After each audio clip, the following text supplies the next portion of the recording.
Shalom Aleichem Chaverim, nous sommes la veille du Shabbat Vayetze. Parashat Vayetze, elle nous annonce la galoute de Yaakov Avinu Alav Shalom, et le premier patriarche qui est parti en exil, il est obligé de quitter, de fuir Esav. Le Megala Mukot nous fait remarquer que dans le titre déjà, il y a toute la symbolique de cette paracha, qu'il est sorti, on sait très bien qu'il est arrivé à Ramoria, l'endroit où va être construit le Beth Amikdash, il a rêvé une échelle qui était les pieds en bas et la tête était au sommet. Et le Midrash nous dit que il a vu des anges qui montaient, qui descendaient, et il a vu un premier ange qui a monté 70 marches de l'échelle, il s'est arrêté. Yaakov, il demande à Kadosh Baruch Hu, qu'est-ce que c'est? Il lui dit ça, c'est un signe qui va préfigurer le premier exil de Babylone qui a duré 70 ans, c'est pour ça que l'ange il a monté 70 marches. Il y a un autre ange qui a franchi 52 marches, et Yaakov s'interpelle et demande à Kadosh Baruch Hu, qu'est-ce qui se passe, c'est quoi? Il dit ça préfigure l'exil de Perse, Madaï. Les Perses, malheureusement, ça n'a pas changé. Avec leurs cris persans, ils veulent toujours nous mettre tapis, mais nous, Baruch Hashem, on se relève toujours. Donc, il a duré 52 ans, à l'instar de cet ange qui a franchi 52 marches. Il y a encore un ange qui a franchi 180 marches. Et Yaakov s'interpelle, demande à Kadosh Baruch Hu, qu'est-ce que c'est? Il dit, ne t'inquiète pas, ça c'est l'exil grec. On approche bientôt Hanouka, vous savez que l'exil grec, les Grecs ont assiégé Eretz-Israël, Yerushalem, entre autres, pendant 180 ans. C'est marqué chez Shichu Enehem, chez Ben Israël. D'ailleurs, ils nous ont assombri nos yeux. Et dans le parashat Bereshit, la Torah, lorsqu'elle décrit la création du monde, elle donne 4 adjectifs. Et Chachamim disent 4 adjectifs, c'est en corrélation avec les 4 exils qui sont Babel, Édom, l'Occident, l'exil que nous vivons aujourd'hui, Yavan, la Grèce, et même Sémadaï.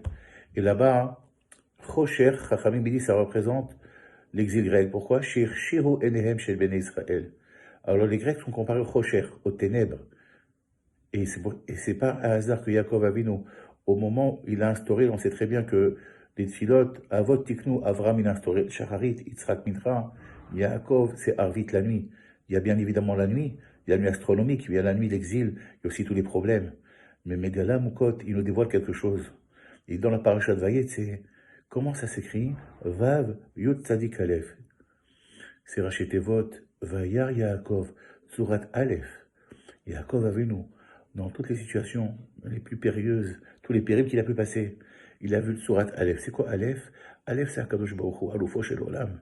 C'est également les lettres de Pélé. Ça veut dire que Akadosh Baruch Hu, il faut le voir partout. Même Haz Veshalom, au moment le plus difficile. C'est marqué Vaïvga Ba Makom. Makom, c'est un endroit, Rachid donne 3 interprétations, que c'est l'endroit qui est venu vers lui. Et il dit qu'il a pris un contact. Et Makom, Vaïvga, c'est Ativga Bikochamidis dans les prophètes. C'est la tfila. La tfila, on rentre en osmose avec Akadosh Baruch Hu. Makom, c'est Mekomo Shel Olam. Akadosh Baruch Hu, il est partout. Voilà le message qu'il y a. Même dans l'exil le plus difficile, Akadosh Baruch Hu, il est toujours avec nous. Et notre maître Rabbi Yaakov Bochatzera Zatzal, il dit que Mitzrayima, c'est l'Égypte, ça représente tous les exils. C'est la Gematria de Shechina. La Shechina, elle est toujours ici. Un Ben Israël, il doit jamais désespérer. Et c'est le message que nous avons. Bon, nous avons un message très très important qui est de Hanouka, qui est le suivant. Les Grecs, comme on l'a dit, ça représente le Chosher, les ténèbres. Comment ça s'écrit Chosher? Chaf, Shin. Chaet, pardon, Shin et Chaf. Et le Sfatemet, Alav Shalom, il nous dit qu'en vérité, dans le Chosher, là-bas, les rachetevot de Chet, de Shin et de Chaf, là-bas est contenu quoi? Les 3 clipotes, les 3 écorces du mal. Chet, c'est quoi? C'est Chamor. Ça représente la kippa de Ishmaël. Shin, c'est Shor. Shor, c'est le taureau. À l'instar d'un taureau qui a encore l'agressivité, c'est l'Occident. Et d'homme. Il reste là-bas le Chaf de Kelev. Kelev, c'est Amalek. Amalek, c'est marqué chez Lak Damo, chez l'Israël. Il est comparé à un chien parce qu'il a le sang. Il veut finir le sang d'Israël. Donc, et Fatémet, il dit, c'est pas un hasard. Il n'y a pas de hasard, bien évidemment. À Kadosh Baruch Hu, qui nous a demandé que la Hanoukia, qu'on va allumer Bezrat Hashem, on la mette à la porte. D'accord? Avec les tzitzit et les mezuzot. Comme ça, on sont entourés des mitzvot. Les tzitzit, c'est pour nous rappeler Oritem, Oto, Zrachtem. Et le Shemen Zahid, l'huile d'olive, elle a une ségoula pour ramener la mémoire. D'ailleurs, si quelqu'un il mange des olives outre mesure, c'est quoi ce qui va lui ramener la mémoire? C'est l'huile d'olive. C'est un principe. Baram Ezake Abba, le fils, il répare le père. On dit que c'est une image. L'huile, c'est l'enfant de l'olive. L'olive, elle fait oublier, mais ce qui sort de l'olive va ramener la mémoire. Donc on voit que tout ce Inyan, là, c'est pour nous rappeler. Les Grecs voulaient complètement nous faire oublier. il est marqué dans la parashat Vaishlar, qu'on va voir plus tard, que Esav, il a reçu des cadeaux de la part de Yaakov. Et la Torah, elle détaille. Elle lui a emmené des Ezim, il lui a emmené des boucs, il lui a emmené également des Elim, d'accord? Il lui a emmené des Rechelim, des brebis, il lui a emmené des parottes et des Gemalim. Les parottes, ce sont des bœufs, des vaches et des chameaux. Chachamim, ils ont mis dans Trashkouma que Gemalim, le chameau, ça représente l'exil des Grecs. Et il faut savoir une chose, que les Hashmonaïm sont appelés comme les Hassadim. C'est les Hashmonaïm qui ont combattu Baruch Hashem. Tous les Grecs, ils s'appellent des Gomli Hassadim. Et il faut savoir une chose, si on est en exil ici à Edom, il y a une chose qui peut nous sauver, c'est Avat Israël. Donc on voit que des Grecs qui sont comparés au Gamal, et on voit dans la parashat Shemini, que le Midrash il donne la bonne interprétation, il dit que Esav, l'exil, le Gamal est comparé à l'Occident. Alors il existe un point commun, hein. Malheureusement c'est la Sina. Esav, ce n'est le Yaakov. Les nations du monde ont une haine contre toutes les béné Israël. Alors il faut savoir une chose, le Rav Dessler, il y a un Torah Shlema dans Mirtavio qui dit que chaque exil représente la faille que chaque Israël, moi j'ai, que tout le monde a. Il a dit, c'est quoi le principe malheureusement? Par quoi se caractérise Edom, l'Occident, l'exil que nous vivons, qui est très très long? Dans le rêve de Yaakov, il y avait un ange qui montrait très très très loin et il s'arrêtait pas très haut. Yaakov a pris peur, il a dit, ça ne t'inquiète pas, c'est l'exil d'Edom. Il est comparé à l'abîme. Vechosher al-Pele Tehom, Tehom dans Bereshit, un des adjectifs qui est décrit la terre, comment elle est à la création du monde. Tehom, c'est l'abîme. Chachamim disent là-bas, ça représente l'exil de Edom. À l'instar de l'abîme qui n'y a pas de fin, il va être très très très long. Yaakov Bouchou rassure Yaakov, il dit, ne t'inquiète pas, comme c'est marqué dans les prophètes, même s'il monte dans les cieux, comme l'aigle, l'oiseau qui monte très très haut, et il installe son nid, là-bas je le ferai descendre. Hachem, il dit à Yaakov, ne t'inquiète pas, l'Occident Edom, c'est moi qui va l'arrêter au moment que je déciderai. Alors là-bas, il est comparé dans la parashat Shemini, Edom, l'Occident, à Esav. Et on voit que dans la paracha de Toldot, lorsqu'Esav vend son droit d'aînesse à Yaakov, qu'est-ce qu'il demande à Yaakov? Le plat de lentilles. Et il lui dit comment? Al-etinina, al-etina, al-at. La Gemara dit, al-ata, c'est la façon de donner à manger aux chameaux. Le chameau, on leur donne carrément la marmite. Ce qu'Esav, il l'a mangé comme ça.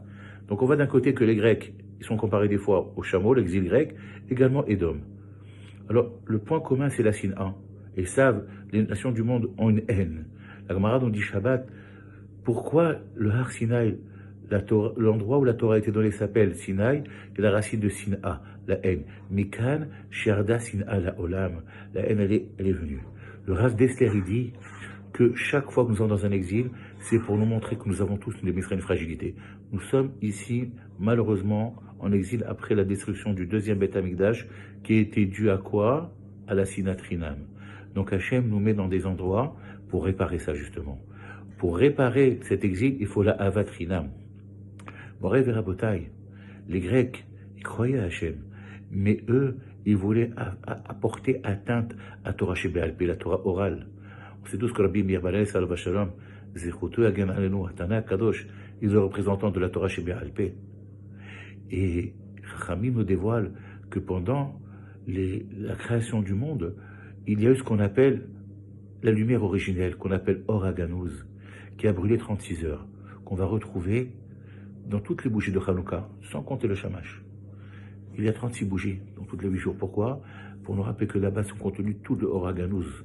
Et c'est quoi Hanouka? Des Tanoura Banan. C'est la fête de la Torah Shebéalpé. Les Grecs, ils se sont attaqués à 3 mitzvot.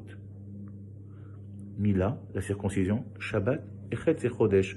Chodesh, c'est le Beddin, le Sanhedrin qui siège. Eux, ils vont fixer ces grands Rosh Chodesh. C'est marqué 3 fois. Et les mois d'Hachem, Hachem Tzri Otam, Bemo Adam. Voici les fêtes, Otam. Otam, c'est Atem, la Gemara fait Dracha, c'est le Beddin. Le Beddin, lorsqu'il décide quelque chose, dans le ciel, on accepte. Et eux, les Grecs, ils ont combattu ça. Ils ont dit, c'est pas possible. Que Akadosh Baruch Hu, il croyait en Dieu, mais la nature, elle est la nature. La nature, la Torah ne peut rien faire. Un homme, il subit sa nature. Et nous, justement, nous disons qu'avec la Torah, on peut tout changer. Et il voulait occulter cette idée que Hachem transcende avec l'homme. Nous, dans la Torah, chez Baal Pé, oui. Donc, Chachamim, ils sont en osmose avec Kadosh Baruch Hu, ils ont HaKodesh, ils sont en contact. Ils voulaient occulter ça. Et Baruch Hashem, on a gagné. C'est la victoire de la Torah chez Baal Pé. Et Esav est comparé au cash. Cash, c'est de la paille. Ça s'écrit Kouf Shin. Comment nous combattons Esav? Par le Kiryat Shema et par le Shabbat Kodesh. Et également, comment nous combattons cet exil en Havat Israël. Rabbi Bir Bananes, il a laissé chez moi une Torah Sheba jusqu'à présent. Et aujourd'hui, à la yeshiva de Rabbi Meir, on a besoin de vous, Rabotai. Nous faisons une campagne pour les 500 barons qui étudient la Torah tous les jours. L'Irvod Rabbi Meir Bananes. Et voilà, on vous donne, pour Hachem, 2 outils pour combattre cette galoute. C'est marqué, Rabbi Eliezer dit dans la Gemara, qu'est-ce qu'un homme doit faire avant que Mashiach vienne, qui s'occupe de la Torah et de faire du chesed. Pour Hachem, nous avons 500 bachorim toute l'année qui étudient pour vous. Et on demande, Bezrat Hashem, que vous aidiez pour leur repas quotidien et leur étude, Bezrat Hashem, Beluchim Tihu. Et il faut savoir une chose, que dans le mot, si on prend les 3 mitzvot qu'ils ont combattu, les Grecs nous ont empêché de les faire, qui sont Mila, Shabbat et Chodesh, il y a le mot Meshach. Meshach, c'est de l'huile en araméen. Il y a le mot également, Samer, la joie. La joie de la Torah, c'est une flamme qui peut tout brûler, toute l'obscurité. Donc nous avons des arbres, Baruch Hashem, nous avons la joie de la Simcha, la joie de la Torah, cette lumière-là. Et ça avait comparé à la paille.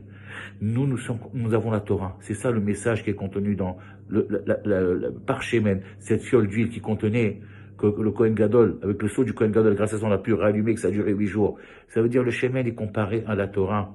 Shemen, c'est une protection. Shemen, ça s'écrit Shin Mem Nun, c'est Shomer Mitzarot Nafsho. Tout celui qui est attaché à la Torah, Bezrat Hashem, il est protégé de tout mal. Va'atem adebekim Hashem Elohim Chaim Kolechem Ayom Srutat Tanar Bimir Blanes Yagel Batchem El Hademiraneni Shabbat Shalom.